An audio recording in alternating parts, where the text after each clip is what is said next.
PN ഗോപികൃഷ്ണൻ്റെ masala ദോശയുടെ മാതാവ് എന്നൊരു കവിതയുണ്ട്. ആ കവിത തുടങ്ങുന്നത് ഇങ്ങനെയാണ്. ഒരു രാഹുൽ ചുരുക്കി പറയണേ, നമ്മുടെ സമയത്തിൻ്റെ ഒരു പരിമിതിയുണ്ട്. അപ്പോൾ ഇതിലേക്ക് ചെല്ലുന്ന സമയത്ത് നേരെ നമ്മൾ കടയിലേക്ക് ചെല്ലുന്നു. വെയിറ്ററോട് ഒരു മസാല ദോശ എന്ന് പതിയെ പറയുന്നു. അപ്പോൾ വെയിറ്റർ പെട്ടെന്ന് മസാല ദോശയേ എന്നൊരു വിളിക്കുകയാണ്. അപ്പോൾ ഇത് ഭാഷയിലുള്ള ഒരു പ്രധാനപ്പെട്ട ഒരു കാര്യമാണെന്ന് ഞാൻ കരുതുന്നു. രണ്ട് തരത്തിൽ നമുക്ക് ഭാഷ ഉപയോഗിക്കാം. ഒന്ന് ഈ നിശബ്ദതയുടെ ഭാഷയാണ്. നമ്മുടെ ജെൻസി തലമുറ ചായക്കടയിലിരുന്ന അലമുറയിട്ട് വിളിച്ച ഒരു ഭാഷയിൽ കടന്നു വന്ന ഒരു തലമുറയല്ല. ഞങ്ങൾ കഫേകളിലിരുന്നാണ് സംസാരിച്ചിട്ടുള്ളത്.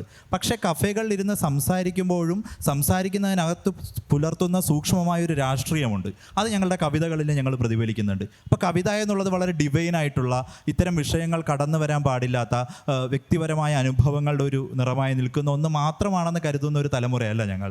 കവിത എന്നുള്ളത് ഈ കാലത്തെ രാഷ്ട്രീയത്തെ അതിൻ്റെ ഏറ്റവും സൂക്ഷ്മതയിൽ പറയാനുള്ള ഒരു ഉപകരണമാണ് എന്ന് കരുതുന്ന രാഹുലിന്റെ പുസ്തകത്തിന്റെ ആമുഖത്തിൽ തന്നെ അത് പറയുന്നുണ്ട്. വളരെ സൂക്ഷ്മമായി രാഷ്ട്രീയം എഴുതാൻ ആ സൂക്ഷ്മം എന്നുള്ള വാക്കിന് അടിവരയിട്ടാണ് ഇപ്പോൾ രാഹുൽ ചെയ്യുന്നത്. തീർച്ചയായും. ഓക്കെ.